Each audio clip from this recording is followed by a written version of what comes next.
मित्रांनो नमस्कार. एका नवीन व्हिडिओमध्ये तुम्हा सर्वांचं पुन्हा एकदा स्वागत. मित्रांनो, अनेक वेळा गृहिणींना प्रश्न पडतो की आज जेवणामध्ये काय बनवायचं? विशेष करून भाजी कोणती बनवायची? आता आपल्याकडे भाजी नाही घरामध्ये. रोज लागणारे पदार्थ फक्त आहेत. त्याच्यापासून काय बनवायचं? असा प्रश्न गृहिणींना नक्की पडतो. किंवा तुम्ही एखाद्या गावामध्ये राहत असाल, तर तुमच्या अवतीभोवती पण भाज्या असतात, ज्या तुम्ही केलेल्या नसतात, पण ती छान भाजी होऊ शकते. मी अशा काही गोष्टी तुम्हाला आज क्लू देणार आहे.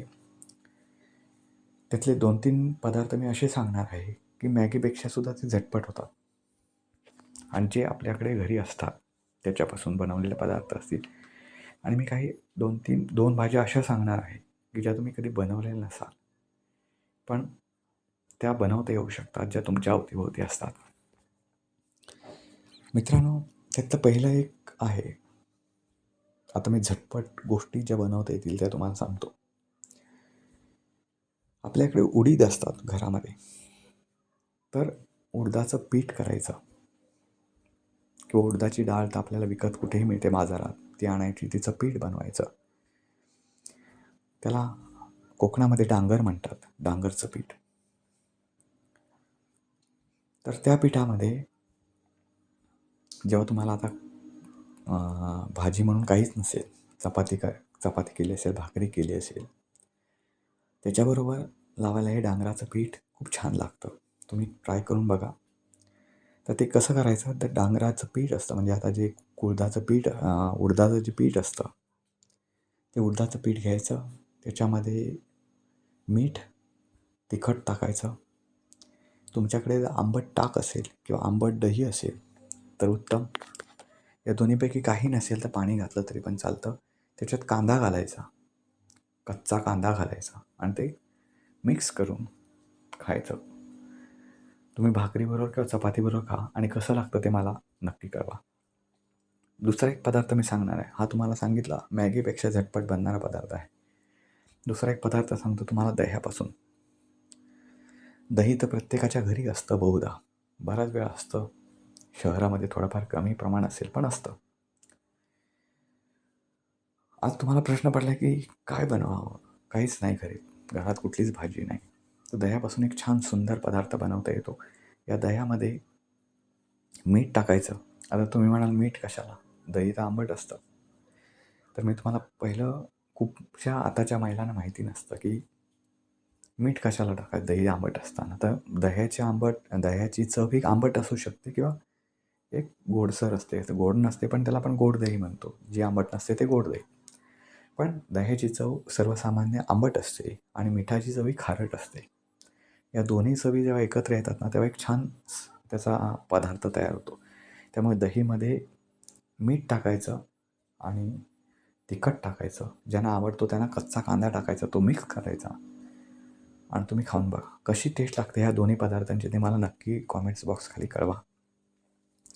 मित्रांनो, आता तुमच्या अवतीभोवती काही भाज्या असतात. विशेष करून तुम्ही ग्रामीण भागात असाल, तर या भाज्या तुम्हाला इझी उपलब्ध होतात. त्यातली पहिली मी जी सांगणार आहे, ती भाजी आहे भोपळ्याच्या पाल्याची. भोपळा, काही ठिकाणी त्याला गंगाफळ म्हणतात, काही ठिकाणी आणि काय म्हणत असतील. तर भोपळ्याची जी वेल असते, त्याच्यातली कोवळी पानं आणि कोवळे देठ काढायचे. आता जे देठ असतात, त्याच्यावरचं जे वरचं आवरण असतं देठावरचं, बऱ्याच वेळा त्या देठावर एक आवरण असतं, जे तंतुमय असतं. आणि ते जर भाजीत गेलं ना, तर ती भाजी खायला थोडी मजा येत नाही. त्यामुळे ते तंतुमय आवरण जे असतं, वरचं साल असते देठाची, ती काढायची. पाला तर कोवळाच असतो, एकदम जून पाला घ्यायचा नाही. तर तो पाला आणि देठ एकत्र चिरायचे.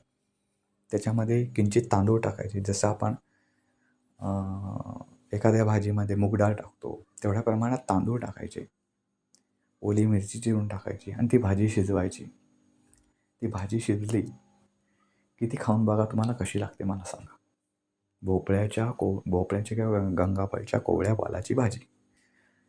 जे शेतकरी आहेत त्यांना ही इझी भाजी उपलब्ध होऊ शकते आणि ही भाजी कोणीही शक्यतो करीत नाही. पण ती भाजी खूप छान लागते. दाताखाली थोडी चरचरते ती. चरचरणे म्हणजे तुम्हाला माहिती असेल.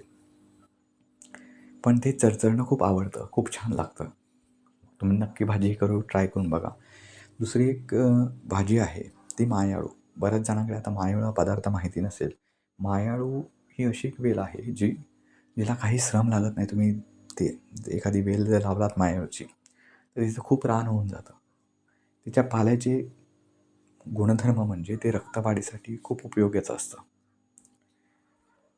खूप उपयोगाचं असतं. तर त्यामुळे त्याच्यापासून नक्की भाजी बनवता येते. भाजी म्हणजे मूग डाळ जर तुम्ही केलात किंवा मूग वरण करायचं आणि त्याच्यामध्ये तो मायाळूचा पाला चिरून टाकायचा. खूप असं ग्रेव्ही टाईप करायचं. ग्रेव्ही म्हणजे वरण करतो आपण ते पातळ राहतं.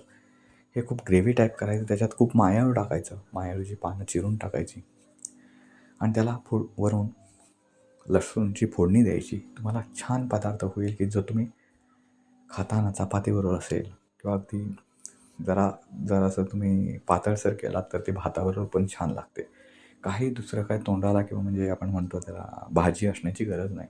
म्हणजे भाजीची आणि आमटीची दोन्ही पदार्थाची भूक भागवते. मायाळूपासून ह्या भजीसुद्धा होतात.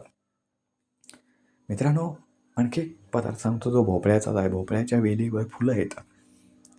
जी फुलाकडे आपण शक्यतो फार पाहतसुद्धा नाही. आपण फक्त भोपळ्यावर जे येणारं फळ असतं भोपळ्याच्या वेलीवर, त्याचाच आपण उपयोग करतो. बाकीचे पार्ट आपण दुर्लक्षित करतो. त्या भोपळ्याचं जे फूल असतं, पिवळ्या कलरचं असतं, पिवळ्या धम्मक कलरचं असतं ते. त्या ताजं फूल काढायचं. ताजं फूल असताना असं हे केल्यावर नाही. ताजं फूल काढायचं आणि त्या फुलाचं ज्या पाकळ्या असतात, त्या पाकळ्या काढायच्या फक्त. बाकी मधलं काहीच काढायचं नाही. त्या पाकळ्या काढायच्या, त्या साफ करायच्या आणि त्या एकदम चुरायच्या आणि त्या आपण बेसनचं वगैरे जे हे बनवतो, पिठलं बनवतो किंवा आपण बेसनचा झुणका जो बनवतो, त्या झुणक्यामध्ये त्या चुरायच्या म्हणजे बेसनचा झुणका करण्यापूर्वी जे आपण बेसन एकत्र करतो तिखट मीठ घालून, तेव्हाच त्या चुरायच्या. त्याच्यात थोडं किंचित पाणी मिसळायचं आणि ते मग घालायचं. ते झुणक्यामध्ये वापरलेलं ते जे पान असतं त्याच्यामुळे झुणक्याला एक वेगळी चव येते. हा पण तुम्ही ट्राय करून घ्या. पदार्थ करू शकता. झटपट एक पदार्थ आणि एक सांगतो. मेथीचे दाणे असतात. मेथीचे दाणे. हे मेथीचे दाणे खूप तुम्हाला माहिती असेल. मेथी कडू असते. त्याप्रमाणे मेथीचे दाणेसुद्धा खूप कडू असतात. तर मेथीचे दाणे भिजायला टाकायचे. उद्या सकाळी का पदार्थ बनवणार असा तर आदल्या दिवशी रात्री भिजायला टाकायचे. त्याचं पाणी काढून टाकायचं. मेथीचं पाणी काढल्यामुळे मेथीच्या दाण्यातलं पाणी काढलात की मेथीचे दाणे एवढे कडू राहत नाहीत. तर ते तुरडाळ घ्यायची किंवा मूगडाळ घ्यायची.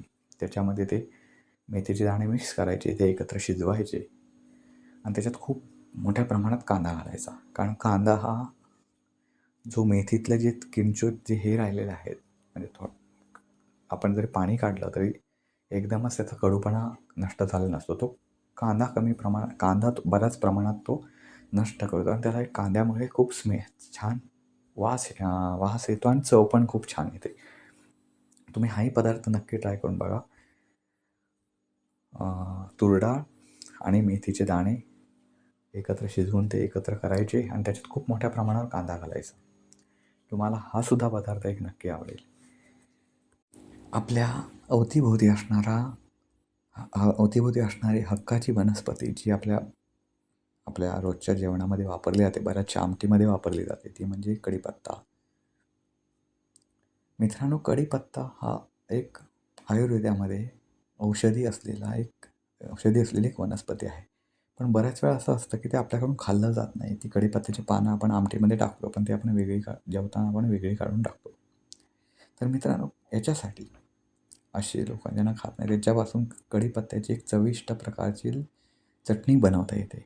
कढीपत्त्याची एकत्र पानं घ्यायची कोवळी अशी, त्याच्यात तीळ मिक्स करायचे आणि त्याच्यामध्ये थोडं तुम्हाला जर तिखट चालत असेल तर तिखट किंवा मिरची चालत असेल तर मिरची चुरायची.